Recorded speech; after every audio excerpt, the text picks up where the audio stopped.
Hello, everybody. This is Coach Shell.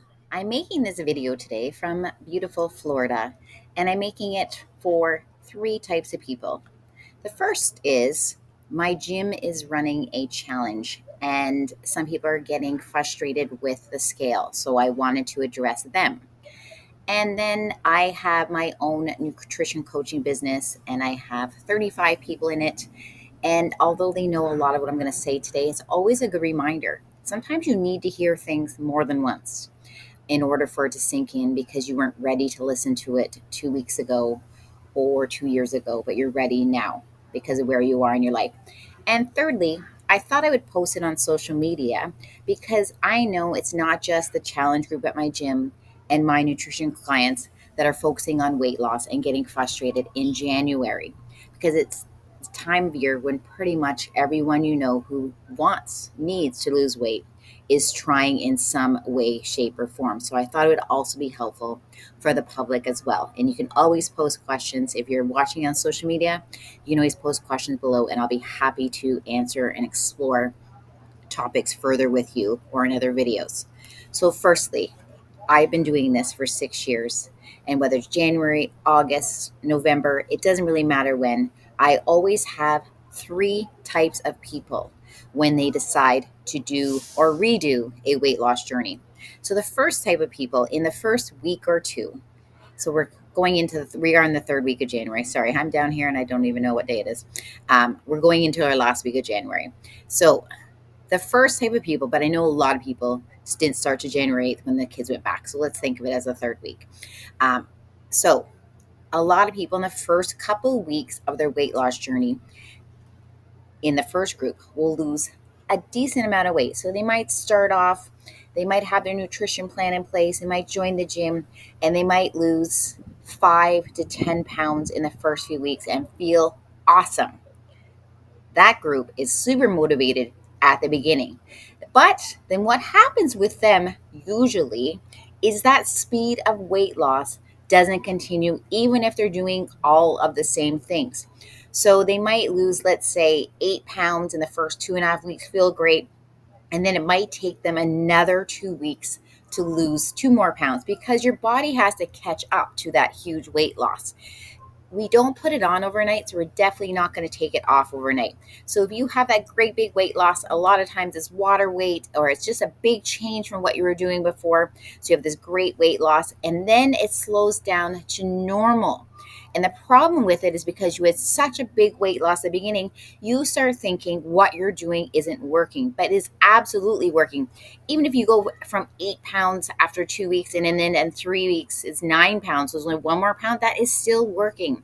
Regular weight loss is only 1 to 2 pounds a week, so it is still working. So then what happens is you start thinking, oh, it's not working, and you look for something else. Starting a new program, a new challenge, new contest, anything gives you a dopamine hit. It is why people sell Ozempic so easily, why people sell pills, why people are online on Facebook selling you some product saying it's going to have amazing results, and why you buy into it because it gives you a dopamine rush that this one thing is going to change your life and help you lose that weight. Guess what? None of them will. They really will not. Even Ozempic. All Ozempic does is makes you not have an appetite, and then after you go off Ozempic, you still don't know how to eat properly and you tend to gain your weight back. Not everyone, but most people that I know that are on it. So you're that person in group one and you lost a ton of weight at the beginning and now it's slowed down. Keep going. Don't give up. Keep hitting your targets because that's the problem is you're like, oh, it's not working. F it. And then you go back to doing what you were doing before, or you stop doing the things that got you to this great weight loss at the beginning. You stop hitting your nutrition. You stop drinking your water. You stop your movement because you think it's not working, but it absolutely is working. So if you're in group one, you've lost a lot of weight at the beginning and it's slowed down, trust me, that is normal. Keep going. The second group are people that were probably doing mostly all the right things before they joined the challenge, their January weight loss goals, my group, any of those things. If you were already a gym rat, if you're already drinking your water, you're already on a pretty good nutrition plan, and you're just tightening your belt, literally, in January, you are most likely only going to lose 1 to 2 pounds a week. And trust me, it's not just going to be always 1 to 2 pounds. It might be 0 1 week, 4 pounds the next week. It's going to even out like that. And then you think, oh, it's not working. I've only lost a few pounds, but that's a lot of weight, especially if you were doing a lot of the things you're supposed to already. You've only done a little tweak. It's really hard to lose that weight. We don't put it on overnight, but we seem to think we can take it off overnight, and you can't. Or if you do, you're going to do it in an unsustainable way. And what's the point of that? So if you're losing 1 to 2 pounds a week, keep going. It is awesome. Just think if at the end of your 6 week, 8 week challenge, your session, you've lost at least 8 pounds and you can keep going, that's awesome. So don't worry, but it is not slow progress. Progress is progress. Remember that. Progress is progress, even if it's a little bit of progress. And then the third type of group is the hard group because they have zero weight loss. So they might be into it, they might be doing all the things and they see nothing changing on the scale. But then the funny thing is, if it's in my group, they'll tell me, well, the scale's only gone down 1 pound, but actually I'm less bloated. My clothes feel better. I'm feeling more energy. I'm sleeping better. And then they think the program's not working. It's kind of silly when you say it out loud, but trust me, I hear it a lot. So if you are in a challenge, your own challenge in my session, and after a couple weeks you haven't really lost anything, it's coming. Trust me, it's coming. And the only reason why it won't come is if you give up. It is coming. Your body needs to trust you before it will lose weight in a lot of ways. Or you're that woman that wasn't eating that much before. You might have been eating 700-800 calories a day, and now you're really eating more. You're eating 1,200, 1,300, 1,400 calories a day, and so your body doesn't know what to do with it, but it's going to know. It's going to trust you. Your body will not lose weight if it's in an unhealthy state. If it's in a stress state, it will not lose weight. It's like, what is going on with her? So when your body trusts you, then you will start losing at a faster rate. So you need to keep going. Do not give up. And the only reason why it won't happen is if you stop doing all the things. You start sliding, so to speak. You start relaxing on what you were doing. You're not drinking your water like you were for the first 2 weeks. You're not hitting your nutrition targets. You're going out and drinking wine more often with your girlfriend. You're starting to go out for dinner. And that's why it's not working. It's not the program that you're on. It's that you didn't have the patience to wait for your body to kick in and start losing and start feeling that you are going to feed it properly. And there you go. So you can't let the scale be your coach. Once again, you can't let the scale be your coach. You can't go on the scale every day and not only and think, okay, I'm up a pound, so now I'm going to restrict all day today, because that's only going to lead to failure. Or I'm down 2 pounds, so now I can reward myself and go out and drink wine with the girls this weekend because I lost a few pounds this week. Don't let the scale be your coach. Control what you can control and stop blaming things you can't control. It may have a little bit to do with your hormones, but not that much. It may have a little bit to do with your age, but not that much. It may have a little bit to do with genetics, but not that much. You can only say it is hormones, genetics, age, a condition, harder for you than everyone else, which a lot of people like to say because then it gets them off responsibility. You can only say that if you are consistently for at least 6 weeks doing everything you're supposed to be doing and the scale doesn't move and you don't feel a difference. But trust me, if you're noticing your clothes are fitting better, isn't that what you want? No one looks at your face and sees your scale number on your face. They're looking at your body. Well, they shouldn't be so judgy and looking at your body, but you know what I mean? They see you. They notice you. So if your clothes are fitting better, that's way more important than a number. If you're feeling more energy, then you're going to put more effort into your workouts. You're going to get out walking more. That's better in the end because that's going to lead to the results you're looking for. If you're sleeping better, that's better because if you don't sleep, guess what? You don't lose weight. So all these health markers leads to weight loss, but don't focus on the scale, focus on the health markers because in the end, that's the most important thing. You're not going to be on your deathbed and be like, oh God, I wish I would have weighed 135 pounds. I would have had a better life. Of course not. It's not about the bloody number. So you need to get that number out of your head, get out of your way. Focus on the things that matter. Your kids, your family do not care what number on the scale is this morning. They care that you are healthy. They care that you are happy. They care that you're injury free. They care that you are active and you can do things with them. You can play with your children or your grandchildren, hopefully one day. You can do all those things. They do not care about that number, but we focus on that number. And it's kind of stupid when you think about it. We shouldn't be focusing on the number. We should be focusing on how we feel about ourselves, love our body throughout the journey, regardless of the number. That number is a tool, yes, but that number should not be guiding you to make choices that are healthy or unhealthy for you. Focus on getting your, I'll talk about the 7 things you should focus on. I'm getting ahead of myself. So focus on the other measurements, such as your clothes fitting better, how you're feeling about yourself, if you're as bloated as you used to be, if you're lifting heavier in the gym, sleeping better, moving better, just feeling better overall. That's more important than the number, and the number will come. The number may not come at the beginning, but if you focus on those other things, the number will come in the end. It's just you need to have time and patience. So whenever someone says they want to give up, I'm like, what are you giving up on? You're giving up on your health? You're giving up on your life? Are you not going to be living tomorrow? You have to figure this out. You can give up smoking and never smoke again. You can give up drinking and never drink again. You can't give up eating. So you need to figure this out sooner than later. If you give up, you're like, I lost this challenge. I lost this contest. I lost January. I'm going to start in February. You're going to start again anyways. Like you can't just stop focusing on this because it is part of your whole life and you have to eat. So you need to figure out how to eat in a way that's sustainable and will lead to results slowly but surely. Think about it 6 months down the road. Where do you want to be? Think about it next year, next January 2025. Where do you want to be? Do you want to be in the same spot?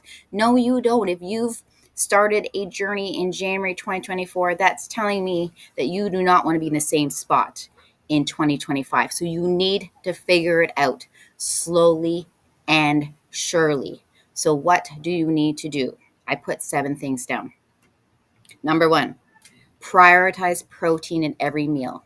So 25 to 30 grams of protein. If you're like, I don't know what that is, Google is right there for you. There's online trackers. Basically, it's 4 ounces of meat. Look on the back of labels like yogurt. It'll tell you it'd be a cup of yogurt, a cup of cottage cheese, your protein bars. Look on the back. You'll start learning because we tend to eat relatively the same things. You'll start learning what 25, 30 grams of protein is, not in weight, protein. So it's about 4 ounces of meat if you think about that. So why? Because protein is the most satiating macro, which means it helps keep you the fullest longer so then you don't overeat. Most people that overeat, most people that binge at night don't eat enough protein. Our body needs so much protein in a day, and if it doesn't get it, it's going to look for it at night in the easiest form, and that could be chips. And that's why manufacturing companies, they know this. So that's why they make a lot of the chips and other crap cheesy, because it tricks your body into thinking it's getting protein, because cheese is protein, but the cheese on those chips is not enough protein and obviously has way too much fats, sugar, all the crap. So women are really bad for this. Prioritize protein at every meal, 25, 30 grams. Aim for about 100. If you are tracking online, aim for about 100 grams a day. And if you're not tracking online, aim for at least 3 to 4 servings a day. So a serving at every meal, and then at snack, you're either going to choose a protein or maybe you're going to choose a fat that has some protein, because everything has a little bit, well, not everything, but even vegetables have some protein in them. Beans, like all the legume family, they have protein in them. So you're going to get it. If you focus on 3 good servings, you're probably going to get that 4th serving in through all the other food. Fiber is carbs. So fiber is super duper important. Your mom didn't tell you to eat your fruit and vegetables for no reason at all, just to kind of like be a tough mom. She knew you have to eat your fruit and vegetables. I still have adults that tell me they don't want to. And I'm like, you are an adult. You need to make a choice. You need to figure out how to make your veggies taste good. I don't like steamed veggies. I cooked in water because I think they just taste blah. So I add olive oil. I look up recipes that'll make your veggies and figure out how to make those veggies taste good. Raw, in a salad, in a stir fry, in a soup. but you want to have lots of fibers, carbs in your day. I always say 1 to 2 at every meal, 1 to 2 servings. So a big ass salad at lunch is giving you at least 2 fibers, carbs. You can also add fiber. You can add fiber like nuts and seeds have fiber. So I always look away. I guess that's where my mind goes. Nuts and seeds have fiber. There's lots of things you can look up. Fibers with beans are a great source of fiber. So you can do that kind of thing, but you want to get in. They say women 25 grams per day. I always say for people who are doing online tracking, at least 20 grams because the online trackers don't always put the right fiber in, and just be looking on the back. If you're buying something processed like a carb, like a bread or whatever, it should be whole grain, not whole wheat. And you want to look on the back and you want to make sure there's at least 1 gram of fiber for every 5 grams of carbs. And you know it's decent. It's not great, but it's decent. So third thing is healthy fats. That is one thing. If you grew up in my generation, it was all low fat. Don't pick things out that are low fat. You want healthy fats in your diet. You actually don't need carbs that aren't fibrous in your diet, but you do need healthy fats. So they say like a minimum of 40 grams a day. So about 3 servings of healthy fats. You can get healthy fats in fatty protein like salmon, steak. Extra lean ground beef is extra lean, but it's still fatty. Still has about 15 grams of fat in it. All those things are going to give you 1 serving. 1 measly little tablespoon of olive oil gives you 1 serving, and you can mix that into your salad. You can mix it into your veggies after they're cooked, not before. People always do that, and then they're like, well, I'm like, well, it's all in the frying pan, and you put 1 tablespoon in for your whole family. So you're getting maybe 1 teaspoon, maybe not even. So after, put it in after. Cheese, as long as you're not over consuming cheese, is a healthy fat. Avocado is a delicious healthy fat. Just make sure you only have half because it has a lot of calories in it. There's nuts, seeds, all those things. Great healthy fat. Nut butters. I love peanut butter. Just be careful because peanut butter, I always say you put 1 tablespoon on whatever you're putting it on and then 1 in your mouth. And it is 100 calories. And it's really easy to overeat peanut butter. But peanut butter is not bad for you. So you want to prioritize protein every meal. You want fibrous carbs, 1 to 2 servings at every meal. Healthy fats. A lot of times I'll just have people have healthy fats at snack because they're easy, like a serving of cheese or a small serving of nuts. It kind of helps keep your blood sugar stable so that you're not starving before the next meal. So it's great to have as a snack. Or you add it to your meals. You can add it to your veggies because it gives a flavor. Adding cheese onto your veggies gives it a lot of flavor. So that's awesome. So healthy fats. The fourth one is water, water, water. You want a minimum of 2 liters a day, up to 4 liters a day. You don't need to overwater yourself. Just think of a plant. If you overwater it, it doesn't grow any better. So just 2 to 4 liters a day, and really work on that. And don't count your coffee as water. Drink water when you first wake up because you are dehydrated. Before you drink that coffee, drink a cup of water, put it by your bedside. It's really important. Add things to your water to make them taste good, like vitamin C packets, BCAAs, Metamucil packets. Those things all make your water taste better. So make sure the Metamucil is sugar-free. That's also get your fiber in too. And I'm sure some of you, your grandparents had Metamucil, so you know it's been around for a long time. So 2 to 4 liters a day.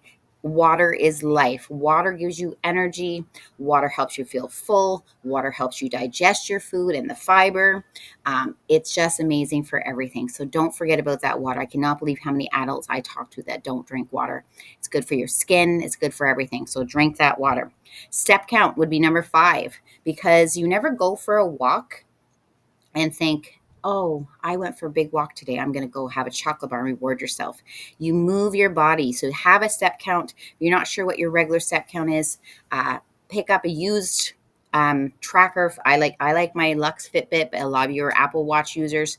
And then figure out what it is per day and then just add a little bit more and really work to get to it because it's really going to help move everything through your body and make you feel better too. Glenn has bad back, sore joints, and what he loves to do is get up and go for a walk every day in the morning before he goes to work, and he finds that just keeps him looser for the whole darn day, which is awesome. So it's really important to get that step count in.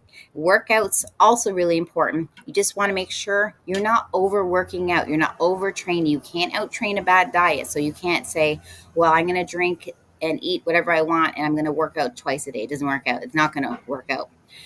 So you want to work out effectively 2 to 4 times a week. I like a variety. So if say I'm doing 2 to 3 days of strength training, 1 to 2 days of HIIT, and walking the other days, I like to get a walk in every day. But if you can't, then if you're doing something movement 7 days a week, you're going to do well. You're going to see results. And just make sure you're pushing yourself.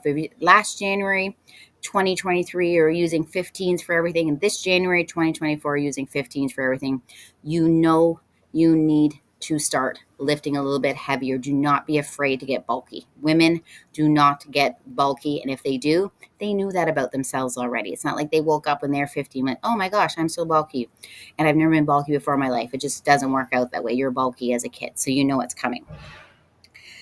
So that was number 6. Number 7, sleep. If you aren't sleeping, you're not going to see results on the scale. So sometimes I tell some of my clients, maybe push those 6 a.m. workouts to 6:45 if you can work it out, because getting sleep is important.